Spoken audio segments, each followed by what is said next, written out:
2021년 초부터 많은 언론이 코로나19 발생의 원인은 기후변화 때문이라는 헤드라인으로 기사를 실었습니다.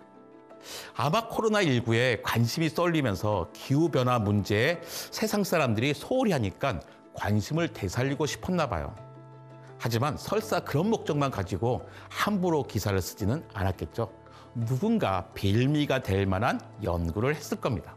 1988년과 2002년 북대서양에서 바다 표범이 집단적으로 폐사한 적이 있습니다. 물개에만 퍼지는 바이러스 때문이었습니다. 이 바이러스가 2004년에는 알래스카에서도 발견되었습니다. 기후변화로 북극 빙산이 작아지면서 단절되었던 바다 표범 집단이 좁은 빙산 위에서 접촉하면서 퍼진 경우였죠. 기후변화로 시베리아 툰드라 지역에 영구 동토층이 녹자 거기서 탄저균이 쏟아져 나와 술록과 사람을 죽인 적이 있습니다. 과학자들은 남극이나 북극의 빙하에 갇혀 있을 바이러스에 대해서도 걱정합니다. 빙하가 녹아 그 속에 무언가가 세상 밖으로 나와서 단절되어 있던 생태계에 침투할 수 있으니까요. 기후변화로 인한 박쥐 서식처가 확대된 게 코로나19 발생 원인이라는 연구도 있습니다. 코로나 바이러스와 박쥐의 상관관계는 이미 잘 알려져 있습니다. 기후가 변하자 중국 윈단성과 여기서 가까운 미얀마와 라오스 지역의 식물 생태계에 변화가 생겼습니다. 기후가 변하면서 열대 관목지가 열대 초원지대와 낙엽수림으로 바뀐 것이죠. 그러자 박쥐가 살기 좋은 환경이 되었습니다. 박쥐 종수와 개체수가 증가했죠. 그 결과 코로나19가 야기되었다는 주장입니다. 결국 기후변화가 코로나19의 원인이라는 이야기입니다. 그럴싸하죠. 그런데요, 재미있는 게 있습니다. 사실 이 논문에서는 기후변화가 코로나19의 원인이라고 단언하지 않았습니다. 기후변화는 코로나19 발생의 중요한 원인 가운데, 많은 원인 가운데 하나일 수도 있다라고 했을 뿐이죠.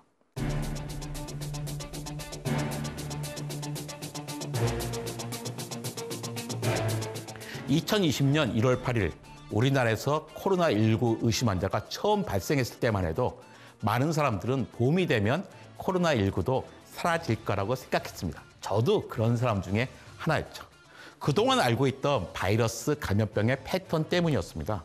박테리아는 고온 다습한 환경에서, 그리고 바이러스는 저온 건조한 환경에서 활성화돼서 감염력이 높아지는 게 상식이었거든요. 지금은 겨울이라서 코로나19 바이러스가 번창하고 있지만 곧 봄이 돼서 온도가 오르면 사그러질 거야. 이렇게 기대했던 겁니다.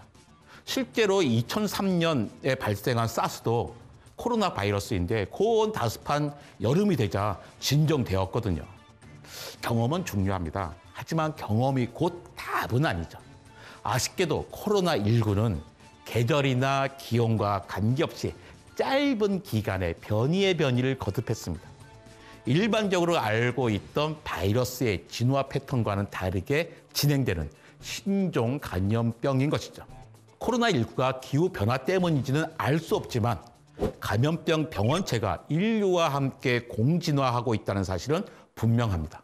공진화란 서로 밀접한 관계에 있는 둘 이상의 종이 상대방 종의 진화에 서로 영향을 주면서 진화하는 것을 말합니다.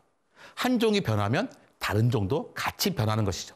마치 창과 방패처럼 말입니다. 기후변화로 인해 생태 환경이 변하고 그 결과로 새로운 감염병이 생기고 확산될 수는 있지만 이것보다 더 확실하고 중요한 변수는 바이러스와 인간의 공진화입니다. 바이러스는 끊임없이 변합니다.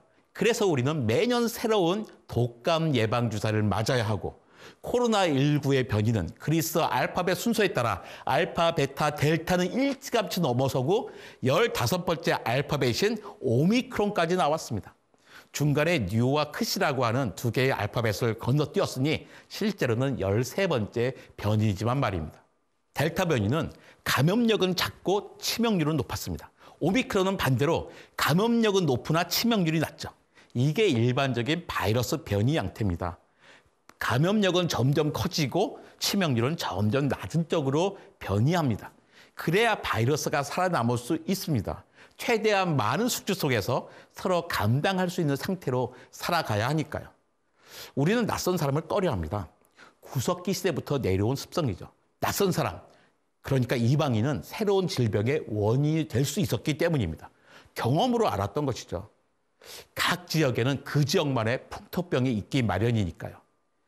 이제 사람은 걱정하지 않아도 됩니다.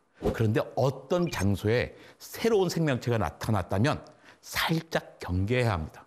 그것은 눈에 보이지 않는 바이러스 세계에서는 큰 변화를 뜻하는 거거든요. 우리 주변으로 새로운 생명체가 등장하고 있습니다. 어떤 야생동물이 인간이 좋다고 찾아오겠습니까? 우리가 그들 주변으로 접근하고 있는 것이죠. 인간 문명이 발전하면서 점점 숲과 가까워졌습니다. 우리가 박쥐의 생활 영역으로 들어간 것입니다. 덕분에 박쥐가 갖고 있는 바이러스 가운데 이 사람에게도 전염 가능한 인수 공통 바이러스 61종은 과거보다 쉽게 인간에게 전파될 수 있습니다. 박쥐가 많아봐야 얼마 안 되는데 사람은 정말 많잖아요. 과학자들은 박쥐가 서식하는 숲은 인간과 분리해서 보존하는 게 바이러스 전파를 막는 지름길이라고 말하고 있습니다. 박쥐와 원숭이 같은 포유류를 피하는 건 어렵지 않을 것 같습니다. 그런데 곤충 같은 절지동물도 있습니다. 2015년 9월부터 2016년 1월 신생아 가운데 소두증 아이가 4,180명이 태어나고 68명이 사망했습니다. 이게 브라질 한 나라에서 일어난 일입니다. 지카 바이러스 때문이었습니다.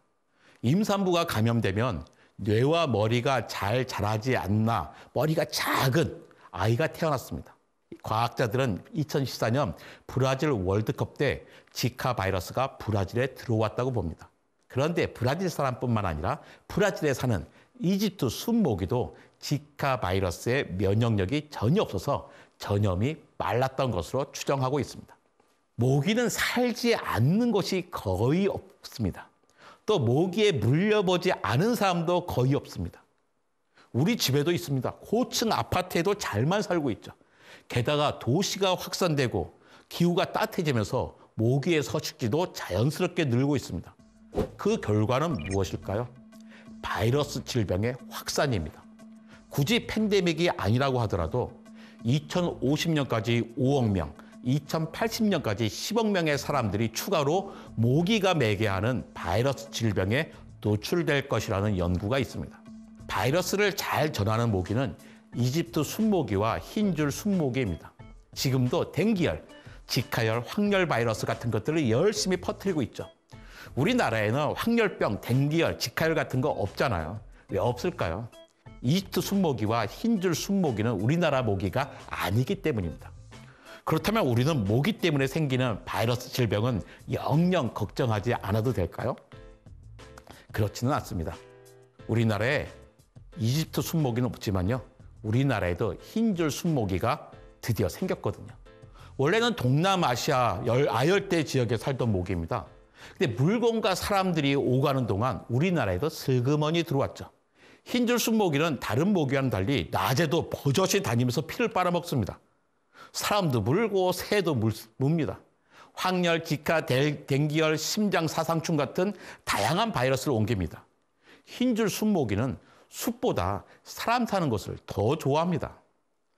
코로나 바이러스는 마스크를 열심히 쓰면 됩니다. 정말입니다. 그런데 모기는 마스크 쓴다고 막을 수 있는 게 아니잖아요. 그래서 각국에서는 모기 퇴치 프로그램을 진행 중입니다. 1950년대와 1960년대에는 전 세계적으로 참새와 쥐를 잡는 정부 주도 캠페인이 아주 활발했습니다. 하지만 실패했습니다. 그런데 눈에 잘 보이지 않는 모기를 참새와 쥐 잡는 식으로 해서 해결할 수 있겠습니까? 지금은 유전자 조작 기술을 쓰고 있습니다. 유전자 조작 모기를 풀어놓는 겁니다. 이집트 순모기 수컷입니다. 왜 수컷만 풀었을까요? 수컷 모기는 사람을 물지 않잖아요. 오직 알을 품고 있는 암컷 모기만 동물 피를 빨아먹습니다. 모성애의 결과입니다. 알에게 영양분을 공급하기 위해 목숨을 걸고 동물들에게 달려드는 것이죠. 풀어놓은 이집트 순모기는 당연히 사람을 물지 않습니다. 사람에게 바이러스를 옮길 일도 없죠. 대신 암컷과 짝짓기를 합니다. 이때 수컷의 유전자가 새끼에게 전달되겠죠? 인간이 조작한 유전자입니다. 이 유전자는 새끼가 성체가 되기 전에 죽게 만듭니다.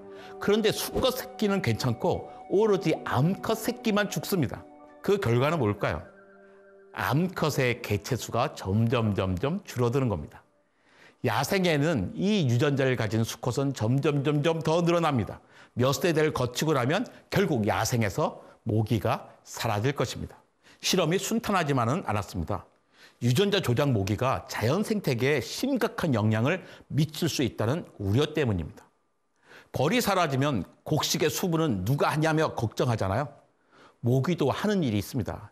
카카오 같은 열대 작물의 수분을 모기가 하고 있거든요. 모기가 사라지면 초콜릿이 사라질지도 모릅니다. 또 모기와 모기 유충인 장구벌레를 먹이로 하는 새, 박쥐, 물고기, 개구리의 먹이 사슬의 균형이 깨질 수도 있습니다. 여기에 대한 반대 의견도 있습니다. 당장 모기와 장구벌레를 먹이로 삼는 곤충과 물고기에는 당장은 영향을 주겠지만 시간이 지나면서 이들은 대체 먹이를 찾을 거라는 거죠. 우리는 진지하게 생각해 봐야 합니다. 인간이 이집트 순목이라는 곤충 한 종을 완전히 없애는 게 윤리적으로 타당한 일일까요? 또 그게 가능하기는 한 일일까요? 모기가 사라진 세상, 여러분은 어떻게 생각하십니까?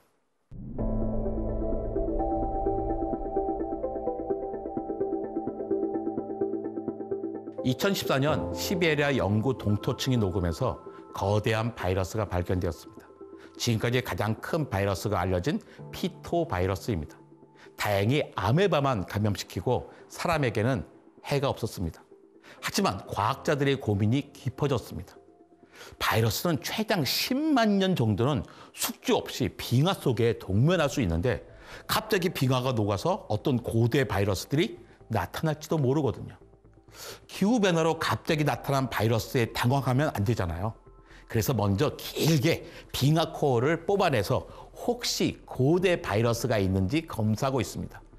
2020년 티베트 고원의 빙하를 50m까지 뚫고 표본을 채취했는데 과학자들은 여기서 15,000년 전 바이러스를 발견하고 유전 정보를 조사했습니다. 발견된 바이러스 33종 가운데 28종은 지금까지 알려진 적이 없는 전혀 새로운 것이었습니다. 지구 평균 기온이 1.5도 상승하면 동토가 빠르게 녹을 것입니다. 이미 1.1도 올랐으니 겨우 0.4도 남은 셈입니다. 지금처럼 지구 온난화가 가속되면 빙하 속에 수만 년, 수십만 년 숨어 지내던 바이러스가 한꺼번에 유출될 것입니다. 인류는 상상하지 못한 바이러스의 공격을 받을지도 모릅니다. 스페인 독감에서 사스, 신종플루, 메르스, 코로나19까지 바이러스 감염병이 지구가 아니라 지구인을 위협하고 있습니다. 백신이 없는 동물 감염병이 돌면 우리는 닭, 돼지, 소 등 가축들을 일괄 살처분하고 있고 인류는 코로나19로 대혼란을 겪고 있습니다. 무려 21세기의 말입니다. 바이러스 감염병을 예방할 수 없는 걸까요? 끊임없는 변종 때문에 백신만으로 해결할 수 없다는 것을 우리는 잘 알고 있습니다. 세계보건기구 WHO는 원 헬스, 즉 하나의 건강이라는 개념을 제시했습니다. 2003년 미국의 수의학자 윌리엄 카레시가 처음 사용한 용어입니다. 원 헬스란 인간의 건강, 동물의 건강, 환경의 건강이 모두 하나라는 겁니다. 인간의 건강은 동물과 환경의 건강과 연결되어 있다는 것이죠.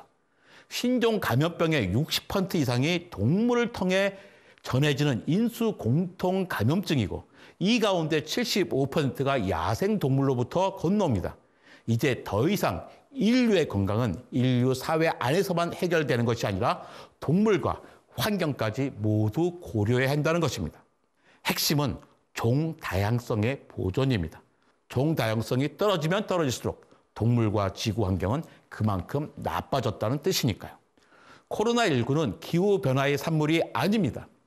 하지만 앞으로 기후변화는 더 많은 바이러스 감염병의 원인이 될 수 있고 바이러스 감염병 외에도 무지막지하게 많은 문제를 만들어낼 것입니다.